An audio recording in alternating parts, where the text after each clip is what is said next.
Scap attack, scap attack, scap attack. Oh, scap attack. Listen, man, it's so easy to predict his angles every single time. What Kendrick Lamar say about Drake is easy to predict. He can easily predict his angles. He can predict them like a mile away. Scap Attack, another individual that's not like us. And I keep telling y'all, Scap Attack does not like black players. He don't. He doesn't. The only black players he likes is Michael Jordan and Kobe Bean Bryant, because he knows that if you trash those players, you will get raked through the coals. You will get dogged out. You will get, stepped upon on social media, on YouTube. Your YouTube channel will go up in flames if you criticize Michael Jordan and Kobe Bean Bryant. So he panders to the audience of Michael Jordan and Kobe Bean Bryant to trash every other black player in the NBA, right? And he trashes the black players in the NBA to uplift Luka Doncic and Nikola Jokic, okay? And I know his ploy, I know his whole game. Y'all gonna be like, well, he's not racist because he likes Michael Jordan and Kobe Bean Bryant. Well, of course, bro, of course. It's the easy way out. Liking them, if you like them, your channel will be successful. If you pander to those fan bases, you will be A-okay. And a lot of it too, Michael Jordan and them identify with certain ideals that, I'm gonna say this, they don't show solidarity with the black community like that either. So that's great that Skap gas, he picked those two individuals. Honestly, I feel like for a reason, strategically, because they don't stand in solidarity with black folks like that. Michael Jordan and Kobe, they didn't. But anyway, he don't talk about them because he knows hell will come to his channel if he does. But let's talk about his criticisms of Jamal Murray. You see, Scap Attack likes to act like Jamal Murray is horrible. He's trash, and he tries to make it seem like it's a miracle that Nikola Jokic won with Jamal Murray as his second option. When in fact, he wouldn't have won that one championship he has without Jamal Murray. He wouldn't have, right? So he's been on YouTube on a tirade trashing Jamal Murray because it's everybody else's fault when the Denver Nuggets lose except Nikola Jokic. He does the same thing that he says LeBron James fans do. He say LeBron James fans don't want to ever hold him accountable. They blame everybody else when he loses. It's everybody else's fault but his. But he does the same exact thing with Nikola Jokic. I wonder why. I wonder why that is. Can you all tell me why you think it is? Why he always absolves Nikola Jokic all the time? He absolves Jokic of playing no defense at his young age. Jokic ain't never played no defense in his life. Ain't never made no defensive teams ever in his life. He's never made one defensive team, and he's 7 feet tall. Why is that? Why is that? If somebody else would have done that, been 7 feet and don't make no defensive teams, he would give them hell. Luka Doncic, he loved Luka Doncic. Luka don't play no defense. Falling over, trying to initiate calls like it ain't nothing, just trying to sell calls all day, which costs his team. He tries to sell calls every time he dribbles the basketball. Luka Doncic is at home right now in his sleep, trying to sell calls right now, or trying to think of ways to sell calls. He does it more than anybody I've seen since James Harden. Seriously, right? And he gives Luka a pass he gives Luka a pass all the time. Even though Luka does it so much, he can't even get back on defense for his team. And he got himself in foul trouble for trying to flop so much. But anyway, let's get back to Jamal Murray. Because he loves to paint Jamal Murray as garbage, he call him ass all the time. He said, oh, Jamal Murray's ass. He talking about him, all of that. And so on his latest video where he was calling Jamal Murray trash and ass and all of that, one of Scap Attack's groupies left a comment, and he said, the fact that Murray is the Nuggets' second best player only describes the miracle Jokic pulled in 2023 by winning a chip with a bunch of role players and glorified bench warmers. Brother, y'all better cut it out, okay? Bruce Brown, them boys balled out. Michael Porter Jr., them boys balled out that year. Balled out for the Denver Nuggets. For real, don't try to dismiss them now like they just wasn't doing nothing and Jokic was doing it all by himself. Don't do that, And anyway, because this after Scap Attack's groupie commented that, here goes Scap Attack. I couldn't agree more. Essentially, every player is playing up from what their true value is. Murray is a great third option. He is an ass second option. Okay, now let's talk about Jamal Murray, because he loves to trash Jamal and act like he trash, and act like he garbage to uplift this white European guy all the time. And I'm not saying that Jokic isn't great. He's a great player. He's a great player, but he never points out any of Jokic's flaws. He never points out when he doesn't rim protect. He never points out how he can be just as bad as Luka Doncic on defense. He never talks about it. But so we're gonna talk about Jamal Murray and his impact on this Denver Nuggets team. Do y'all know Jamal Murray led the Denver Nuggets in scoring through the 2023 NBA playoffs when they won the championship? Do you know Jamal Murray was the one that led them in scoring? Jamal Murray averaged 32 points per game throughout the 2023 playoffs when the Denver Nuggets won the NBA championship, and Nikola Jokic averaged 27 points per game. Jamal averaged 32 points per game through the playoffs. Nikola Jokic averaged 27 points per game. They both were great, but that's the key part I want to mention. They both were great. Both. Jamal Murray balled out and he led the team in scoring through that whole playoff run. If he's so trash, if he's so garbage, why is he leading them through in scoring through that whole playoff run where they went to the championship? If he's so trash and he's so garbage. I'm not saying he's better than Nikola Jokic at all, but he's a great player, a great second option to have. To try to dismiss him as garbage and trash because you mad that they lost against the Minnesota Timberwolves this past playoffs, that's just childish, that's weak, that's clowned out. And if a LeBron James fan would have done this, he would have been on that fan head, right? I can argue in the matchup against against the LA Lakers, Jamal Murray was arguably the Nuggets' best player in that whole series. Okay? Oftentimes, Jamal Murray is the one closing the show for them. He's the closer on this team.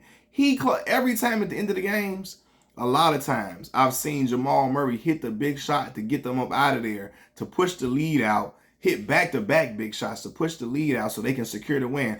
I've seen Jamal do this time and time again, and y'all seen him do it too. He did it against the Lakers. He did it in several playoff series in years prior to that. In regular season games, I see him hit clutch big shots to get them out of there. And if he's so trash, why is he doing that, Skap Attack? If he's so garbage and he's so a liability, if it's such a miracle that Jokic won with a player like him, why is he their closer? Why is he their go-to guy when it's time to close the games? Because a trash player wouldn't be a go-to guy on the championship winning team. It just wouldn't happen. It would happen, right? Again, especially in a team that's led by Nikola Jokic, he the closer. Why is he so trash if that's the case? As a matter of fact, I'm going to go back to this too, because he want to act like it's a miracle that Jokic won with Jamal Murray as his second option. In the 2022 playoffs, without Jamal Murray there, the Nuggets were a first-round exit, right? They got that gentleman sweep against the Golden State Warriors 4-1 that year, right? Now, that's the year that Golden State won the championship. But if you got Nikola Jokic on your team, and you saying that, oh, it's a miracle that he won with a guy like Jamal Murray, why they get that gentleman sweep? I guess a young Jokic couldn't win 2 games, at least 2-3 games. He needs Jamal Murray. He does. For real. And you notice it when they play certain teams, especially when they was kept whooping the Lakers. Jokic would have a great game. But also, I'm going to say this too. Anthony Davis was always getting off against Nikola Jokic. He can't never stop AD either. So they'd be like, oh, he can't stop Jokic. Jokic can't stop him. AD be having 40 points against him in playoff performances and the Lakers lose. Why is that? Why is AD putting up 40 points, Jokic putting up 40 points and all of that, and the Lakers losing? Why is that? Because the guys around them, around Jokic, play extremely well for him. They do.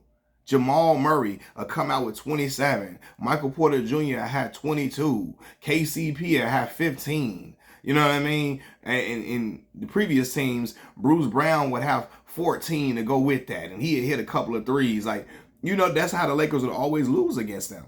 Because it wasn't just Jokic that was doing the work. It was the players like Jamal Murray and Michael Porter Jr. They were the X factors for them. Jamal Murray was always right along with Jokic when they were playing the Lakers all the time. That's why the Lakers couldn't beat them, because Jamal was having big games with Jokic. big games where he was hitting key shots down the stretch. Y'all saw that game when he hit over Anthony Davis. Y'all saw that this just happened this past playoffs, right? So if he's so trash, again, why is Jamal Murray closing for them? Why is he helping to seal a deal? Why is he leading them in scoring at times? Come on, man, cut with the narrative. He want to paint, every time Jokic lose, he want to paint a reason. He want to pick the black players around him as the reason why the team loses. He want to point it all at the black players. It's this black player fault. It's that black player fault. It's that black player fault. No. Because if somebody said that about, especially when they perform well a lot of times for them, you know what I mean? Like, these players they perform way better than the talent that LeBron James had around him during his first tenure with the Cleveland Cavaliers. That's for sure. Because Mo Williams would get to the playoffs. He had averaged 17 a game throughout the regular season and get to the playoffs and shoot 5 of 16, 5 of 19. Look it up if you think I'm lying. Mo would do that a lot. You know what I mean? Then, as a matter of fact, and LeBron never had somebody like Michael Porter Jr. alongside him during that first run in Cleveland. But yeah, since he want to act like Jamal Murray so trash, in the 2020 bubble, the playoffs, in the 2020 playoffs in the bubble, Jamal Murray had 2 50-point games and helped to lead 2 3-1 comebacks. I believe it was 2 3-1 comebacks that year, right? Helped to lead 2 3-1 comebacks. He had 2 50-point games that time. And also, in the game 7 of the playoffs that just passed, in game 7 against the Minnesota Timberwolves, Jamal Murray had 35 points that game. And Jokic had 34. So he's scoring right alongside with Jokic. He coming the ball with Jokic. But again, he trying to make it seem like, Skap trying to make it seem like it's a miracle that Jokic won a championship with Jamal Murray as his second best option. When in fact, Jokic would never have won without Jamal Murray being that second option for them. He would never have won a championship without Jamal Murray being that second option. And Skap knows that, but see, he got an agenda to push. Because y'all can talk about me and, oh, you don't like the international players because they're white. No. This is why I be getting on, why I be saying certain stuff, because Skap is one of them people pushing them agendas for all the European players to be all up in the league, because he act like they can do no wrong. And he wants, I'm sure he wants the league riddled with European players, because he ain't going to criticize them like that. And when he do criticize them, he only criticizes them lightly. When he talking about black players, we all type of trash, garbage, weak. We all type of ass. We all type of, all the black players. I mean, we are embarrassing. We are generationally terrible. All of those adjectives he assigns to the black players. He assigns all those adjectives to the black players. When it comes to them white players, all them white international dudes, oh, he cover for them. They can be horrific defensively. He will cover for Luka Doncic when Luka is out here putting his team in harm's way, just falling over, trying to draw fouls every single time, not getting back on defense, getting in foul trouble, being silly, trying to draw fouls instead of just hooping. He never mentions it. He never mentions it, and he acts like he don't see it, and he tries to lightly criticize Luka Doncic. Let that be LeBron James falling all over the place, trying to draw fouls every single chance he get. Luka flop and try to draw fouls way more than LeBron James has ever done in his career, ever. Luka does it times 10. He just like James Harden. It might be worse than James with that. You know what I mean? But he only praises, he sings Luka Doncic's praises and he whispers his failures. Same thing with Jokic. He screams the praises of Jokic and he whispers Jokic's failures. And if a LeBron James fan would do that, he would be pissed. He would be heated. If any fan of a black player would do that, he would be heated. But he get these white European dudes all of these passes. You know what I mean? And again, he wouldn't, Nikola Jokic would have never won a championship without Jamal Murray. And I just pointed it out for y'all. But he out here on this crusade, pushing this narrative that Jamal Murray is trash and it's a miracle that Jokic won a championship with him to prop Jokic higher up on a pedestal when Jokic is a 3-time MVP. Why he ain't making no defensive teams? Come on, man. Come on. Peace.